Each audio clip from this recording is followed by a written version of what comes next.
छत्तीसगढ़ में चुनाव प्रचार को लेकर बीजेपी ने अपनी पहली सूची जारी कर दी है। मुख्यमंत्री बघेल साहब मेरे साथ हैं, कांग्रेस के सबसे दिग्गज नेता, और ये कहें कि इनकम्बेंट मुख्यमंत्री हैं तो जाहिर तौर पर अगले मुख्यमंत्री के तौर पर पार्टी इन्हीं का नाम आगे करेगी। लेकिन मेरा सवाल आपसे बघेल साहब ये है कि आपकी सीट पर बीजेपी ने अपना कैंडिडेट अनाउंस कर दिया, वो 3 महीने पहले से तैयारी कर रहे हैं, आपकी सीट अनाउंस नहीं हुई, इसको आप कैसे देखते हैं? देखिए, जहाँ तक कि मेरी अपनी बात है, मैं चुनाव जीतता हूँ, दूसरे दिन से चुनाव की तैयारी शुरू कर देता हूँ। तो मेरी तैयारी 3 महीने की नहीं है, पौने 5 साल की है, तो मुझे इसकी चिंता नहीं है। बीजेपी ये कह रही है कि आपके सामने जो कैंडिडेट दिया है वो आपको एक बार चुनाव हरा चुके हैं, सांसद हैं, आपको लगता है कि मुकाबला कांटे का होने वाला है? देखिए, कोई भी चुनाव है उसे हल्के में नहीं लेना चाहिए। लेकिन पिछले समय जब मैं प्रदेश कांग्रेस कमेटी का अध्यक्ष था, तो उस समय सभी साथियों को मैंने इकट्ठा किया था और कहा था कि मुझे पूरे प्रदेश में चुनाव प्रचार करना है, तो 89 विधानसभा मुझे करने दीजिए, एक विधानसभा आप लोग कर लें। और हुआ ये कि वो मैं केवल नामांकन भरा और कार्यकर्ता लोग चुनाव लड़े।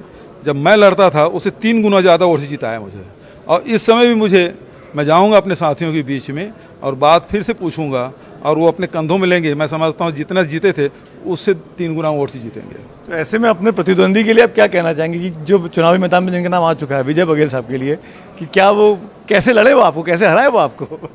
देखिए, उस समय तो ये है कि उस समय परिस्थिति अलग थी, 3 बार से लगातार जीत रहे हैं, उसी घर के हैं, परिवार के हैं, चलो इसको भी देखते हैं। लेकिन पता चला जब थप्पड़ मारना शुरू किए तो उसके बाद नकार ही दिए। एक चीज़ और, आपकी लिस्ट कब आ रही है? बीजेपी ने साइकोलॉजिकल एज ले ली है, वो कह रहे हैं कि हम लोगों की तैयारी बहुत अच्छी है, कांग्रेस की लिस्ट का कोई नामो निशान नहीं है, कब तक आएगी, क्या तैयारियां हैं? हमारी तैयारी चल रही है। अभी देखिए, सभी ब्लॉक में आवेदन लेना शुरू हो गया, जिलों में बैठ के शुरू हो जाएगी और हमारी प्रक्रिया अलग है, उनकी प्रक्रिया अलग है।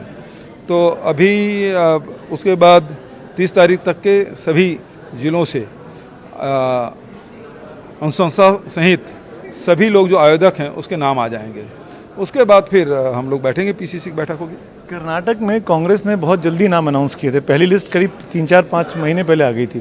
ऐसे में आपसे पूछना चाह रहा हूँ कि क्या आपको लगता है कि आपको भी जल्दी लिस्ट अनाउंस करनी चाहिए, इसका फायदा रहेगा? नहीं, अभी बहुत समय है, ऐसी कोई हड़बड़ी नहीं है, क्योंकि वहाँ हम लोग विपक्ष में थे और वहाँ की तैयारी अलग थी, यहाँ की परिस्थिति अलग है। तो सिटिंग जो विधायक हैं उनके खिलाफ एंटी इनकम्बेंसी भी आप खुद मान रहे थे अभी, कुछ बदलाव होगा, कुछ टिकट बदले जाएंगे?